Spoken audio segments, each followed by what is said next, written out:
যদি বাংলাদেশে সমকামিতাকে বৈধতা দেওয়ার কোনো নীলনকশা হয়, বিগত ডক্টর মোহাম্মদ ইউনূসের সরকারের আমলে এই সমকামিতাকে সাপোর্ট করা একজন লোককে খুব প্রমোট করা হইতো।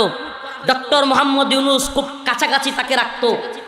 এই লোকটার নাম হলো জুনায়েদ সাকি। বর্তমান সরকারও দেখলাম তাকে খুব কাছে রাখতেছে। এই লোকটাকে মন্ত্রী করা হয়েছে। আমরা বলতে চাই, দেখুন, আমরা আপনাদের সাথে কোনো ঝামেলা হোক, ইসলামপন্থীদের সাথে সরকারের কোনো সমস্যা তৈরি হোক, এটা আমরা চাই না।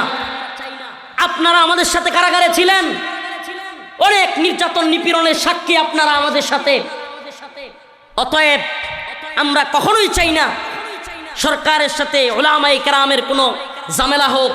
কিন্তু আপনাদেরকে সতর্ক করে দেই, যদি বাংলাদেশে কোনো পশ্চিমা এজেন্ডা বাস্তবায়নের নীলনকশা করা হয়, এই জুনায়েদ সাকিরা কিংবা বামপন্থীরা যদি এই সমকামিতার বিয়ের নামে ছেলে ছেলে, মেয়ে মেয়ে, ট্রান্সজেন্ডার কিংবা আরো যে সমস্ত ফাহেসা অশ্লীলতা আছে, এগুলো যদি বাংলাদেশে মুসলিমদের শাহজালাল মুজাররদে আমিনীর এই ভূমিতে প্রমোট করবার দুঃসাহস করা হয়, আমরা কিন্তু তার বিরুদ্ধে দাঁত ভাঙা জবাব দেব।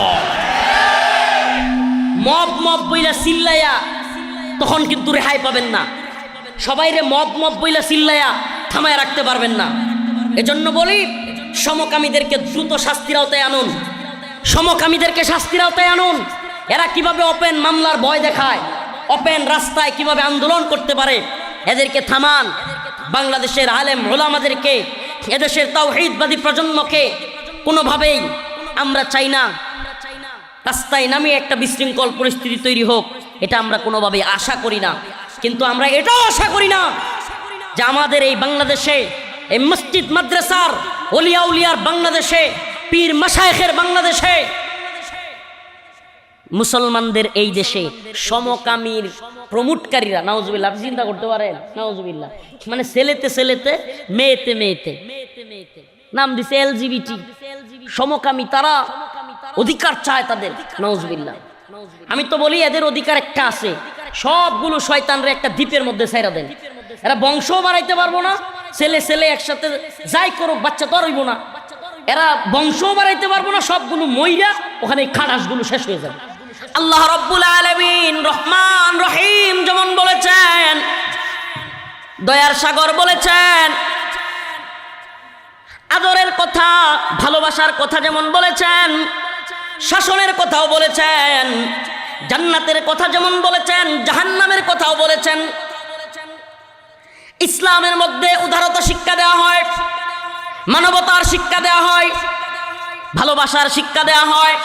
ঠিক তেমনি ভাবে যদি কেউ আল্লাহ এবং তার রাসূলকে নিয়ে কটূক্তি করে, আল্লাহ এবং তার রাসূলকে নিয়ে, দ্বীনকে নিয়ে, ইসলামকে আঘাত করে কেউ কথা বলে, সেখানেও ভালোবেসে দরদ দিয়া, মায়া দিয়া কথা বলবার কথা বলেন নাই। আল্লাহ রাব্বুল আলামিন সেই জায়গায় সুস্পষ্টভাবে বলে দিয়েছেন, ওয়ালা ইন সাআলতাহুম লায়াকুলুন্না ইন্নামা কুন্না নাখুযু ওয়া নালআব, ওয়ালা ইন সাআলতাহুম লায়াকুলুন্না ইন্নামা কুন্না নাখুযু ওয়া নালআব কুল আবিল্লাহি ওয়া আয়াতিহি ওয়া রাসূলিহি কুনতুম তাস্তাহজিউন।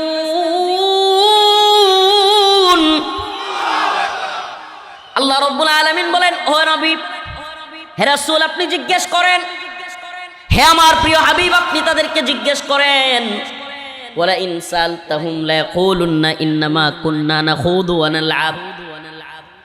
একটু আজকের আয়াতের আলোচ্য বিষয় বুঝবার জন্য একটা ঘটনা বলি।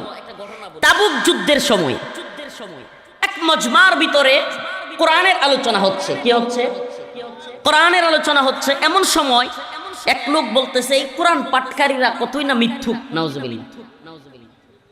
এক লোক বলতেছে, কোরআন তিলাওয়াত যারা করে এরা মিথ্যুক, এরা পেটুক, এরা যুদ্ধের মধ্যে ভীতু কাপুরুষ, নাউজুবিল্লাহ। এক সাহাবী তার ওই কথা শুনে ফেললেন। ওই সাহাবী ওই লোককে বলল, তুমি হচ্ছ মুনাফিক। যারা কোরআন তিলাওয়াত করে তাদেরকে পেটুক বলেছো, যারা কোরআন তিলাওয়াত করে তাদেরকে মিথ্যুক বলেছো, যারা কোরআন তিলাওয়াত করে তাদেরকে ভীতু বলেছো, কাপুরুষ বলেছো, তুমি হলা মুনাফিক। আমি আল্লাহর রাসূলের কাছে তোমার নামে বিচার দিব, তোমার কথা বলে দিব। সুবহানাল্লাহি ওয়া বিহামদিহি। আল্লাহর রাসূল সাল্লাল্লাহু আলাইহি ওয়াসাল্লামের কাছে ওই সাহাবী গেলেন। যাওয়ার সাথে সাথে কোরআনের আয়াত নাজিল হয়ে গেল। সুবহানাল্লাহ বলবেন। যাওয়ার সাথে সাথে কোরআনের আয়াত নাজিল হয়ে গেল। কোরআনের আয়াত আল্লাহ রাসূল তিলাওয়াত করতে লাগলেন। ওয়ালা ইন সাআলতাহুম লা ইয়াকুলুন্না ইন্নামা কুন্না নাখুদু ওয়া নালআব কুল আবিল্লাহি ওয়া আয়াতিহি ওয়া রাসূলিহি কুনতুম তাস্তাহজিউন। আল্লাহর রাসূল সাল্লাল্লাহু আলাইহি ওয়াসাল্লামকে আল্লাহ পাক জানায়া দিলেন এই মুনাফিকের ব্যাপারে। ও আসছে, আসার সাথে সাথে আল্লাহ রাসূল তিলাওয়াত করতেছেন কি, যে আপনি যদি তাদেরকে জিজ্ঞেস করেন, আল্লাহ রাসূলকে আল্লাহ বলতেছে যে আপনি তাকে জিজ্ঞেস করেন যে তুমি কেন আল্লাহ এবং তার রাসূলকে নিয়ে কটূক্তি করলা, সে বলবে লা ইয়াকুলুন্না ইন্নামা কুন্না নাখুদু ওয়া নালআব। না আমি তো কটূক্তি করছিলাম না, আমি তো ঠাট্টা মস্কারি করছিলাম না, আমি জাস্ট একটু আনন্দ করছিলাম, জাস্ট একটু কৌতূহল বশত মজা করতেছিলাম। নাউজুবিল্লাহ। আমাদের সমাজেও এমন অসংখ্য লোক আছে কিনা যারা কিনা দিন নিয়ে, আলেম ওলামাদেরকে নিয়ে উল্টাপাল্টা কথা বলে, কিন্তু আপনি যখন যায়া ধরবেন, এলাকাবাসী সবাই মিলে ধরবে, তখন না আমি তো দুষ্টামি করতেছিলাম বলে কি বলে না। প্রিয় ভাইরা আমার, বন্ধুগণ আমার, আল্লাহ তাআলা বলতেছেন ওয়ালা ইন সাআলতাহুম লা ইয়াকুলুন্না ইন্নামা কুন্না নাখুদু ওয়া নালআব। আপনি যদি তাদেরকে জিজ্ঞেস করেন, আপনি যদি তাদেরকে বলেন যে তোমরা কি কুল আবিল্লাহি ওয়া আয়াতিহি ওয়া রাসূলিহি কুনতুম তাস্তাহজিউন, যে আল্লাহ, তার কোরআন, তার রাসূলকে নিয়ে মজা করতেছিলা। নাউজুবিল্লাহ। আল্লাহ নিজে বলতেছেন, সে আপনি যদি তারে জিজ্ঞেস করেন তুমি এত ভয়ঙ্কর কথা কেন বললা, কোরআন তিলাওয়াতকারীকে মৃত্যুক বললা, কোরআন পাঠকারীকে ভীতু বললা, কোরআন পাঠকারীকে তুমি পেটুক বললা, এগুলো তুমি কেন বললা? আপনি যদি তাকে জিজ্ঞেস করেন, সে বলবে কুল আবিল্লাহি, সে বলবে ইয়া ইন্নামা কুন্না নাখুদু ওয়া নালআব, আমি তো মজা করতেছিলাম। আল্লাহর রাসূলকে আল্লাহ বললেন, হে রাসূল আপনি বলেন কুল আবিল্লাহ ওয়া আয়াতিহি ওয়া রাসূলিহি কুনতুম তাস্তাহজিউন, তুমি কি আল্লাহ এবং তার রাসূলকে নিয়ে কটূক্তি করছিলে? লা তা'তাযিরু ক্বাদ কাফারতুম বা'দা ঈমানিকুম, লা তা'তাযিরু ক্বাদ কাফারতুম বা'দা ঈমানিকুম। কোন উযর আপত্তি দেখাবে না, কোন উযর আপত্তি গ্রান্টেড তোমার গ্রহণ করা হবে না। ক্বাদ কাফারতুম বা'দা ঈমানিকুম, তুমি ঈমান আনার পর কুফরি করেছো। নাউজুবিল্লাহ। চিন্তা করছেন? আল্লাহ বলছে তোমার কোন উযর, আল্লাহকে নিয়া, তার রাসূলকে নিয়া, কোরআন নিয়া, দিন নিয়া টিটকারি করার পর, মজা করবার পর কোন উযর আপত্তি গ্রহণ করা হবে না। তুমি ঈমান আনার পর কুফরি করে ফেলছো। নাউজুবিল্লাহি মিন যালিক। তাইলে আমরা এই কিছুক্ষণের আলোচনায় একটা জিনিস ক্লিয়ার হলাম যে আল্লাহ পাক যেমন দরদি, আল্লাহ পাক যেমন জান্নাতের কথা বলেন, আল্লাহ তাআলা যেমন আশার কথা বলেন, আল্লাহ পাক যেমন মানুষকে সুখ শান্তির কথা বলেন, আল্লাহ তাআলা যেমন আমাদেরকে ভালোবাসার কথা বলেন, তেমনি ভাবে আল্লাহ পাক অপরাধের কারণে বান্দার প্রতি গরম হন। আমি কি আমার কথা বুঝাইতে পারতেছি না? আপনারা কি আমার কথা শুনতেছেন? আল্লাহ পাক গরম হন। সুবহানাল্লাহি ওয়া বিহামদিহি। আপনারা মক্কা বিজয়ের কথা শুনেছেন কিনা? আল্লাহ রাসূল সাল্লাল্লাহু আলাইহি সাল্লাম মক্কা বিজয় করলেন।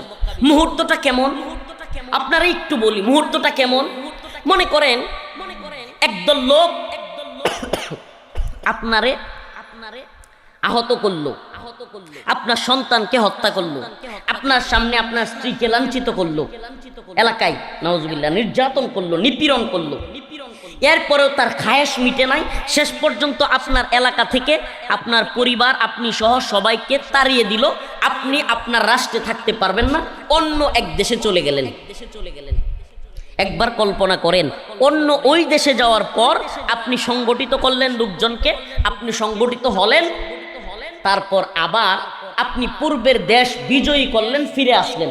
আমারে বলেন, ওই যেই লোক আপনার বাড়িঘর থেকে তাড়াইছে, যেই লোক আপনাকে আঘাত করছে, যেই লোক আপনার স্ত্রীকে নির্যাতন করছে, আপনি তাকে ক্ষমা করতে পারবেন?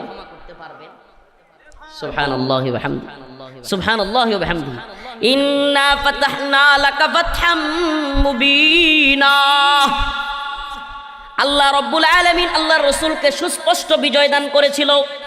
মক্কা নগরী থেকে যেই সাহাবায়ে কেরাম সহ আল্লাহর রাসূলকে বিতাড়িত করা হয়েছিল, সাহাবায়ে কেরামকে হত্যা করা হয়েছিল, তাদের সন্তানদেরকে হত্যা করা হয়েছিল, তাদের স্ত্রীদেরকে লাঞ্ছিত করা হয়েছিল।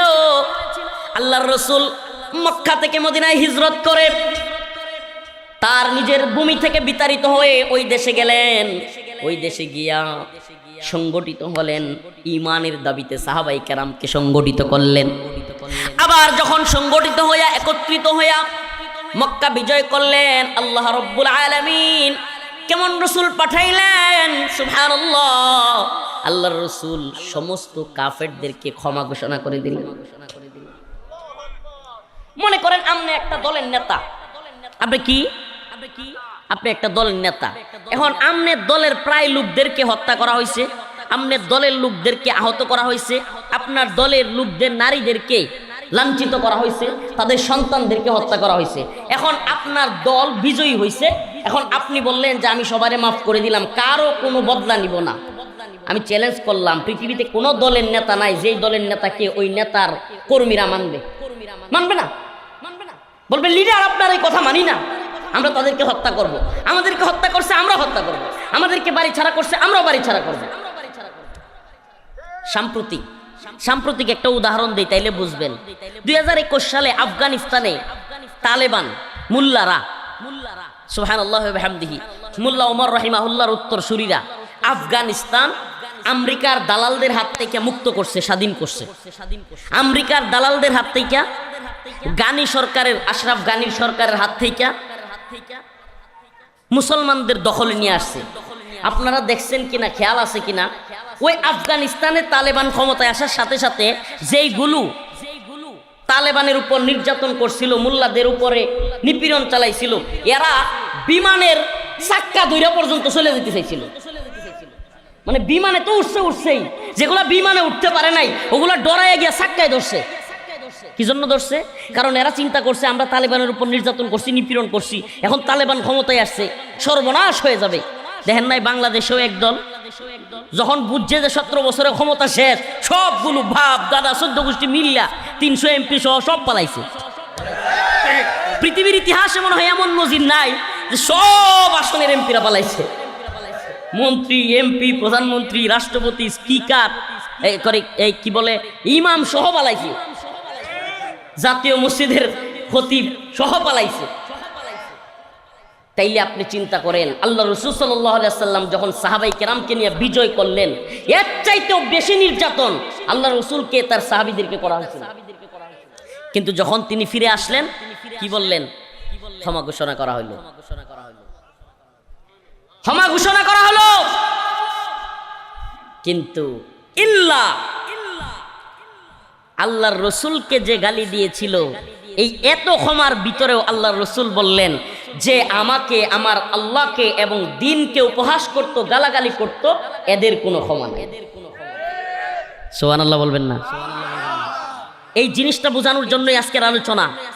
যে আমরা মনে করি ইসলামে খালি নরমি বাপ, ইসলাম মানে শান্তি শান্তি, আমাদেরকে বোমা মারবে, টনকে টন বোমা মাইরা ইসরায়েল, আমেরিকা, হ্যাঁ, ব্রিটেন, জার্মানি, ইতালি, এরপরে ভারত, এরপরে আরো যত রাষ্ট্র আছে, এগুলো আমাদেরকে বোমা মারতে মারতে টনকে টন বোমা মাইরা আমাদের বাড়িঘর পাউডার বানায় ফেলবে, আর আমাদেরকে বলবে ওম শান্তি শান্তি, ইসলাম মানে শান্তি, তোমরা অস্ত্র নিও না, তোমরা সন্ত্রাসী হয়েও না, তোমরা জঙ্গি হয়েও না, তোমরা মৌলবাদী হয়েও না।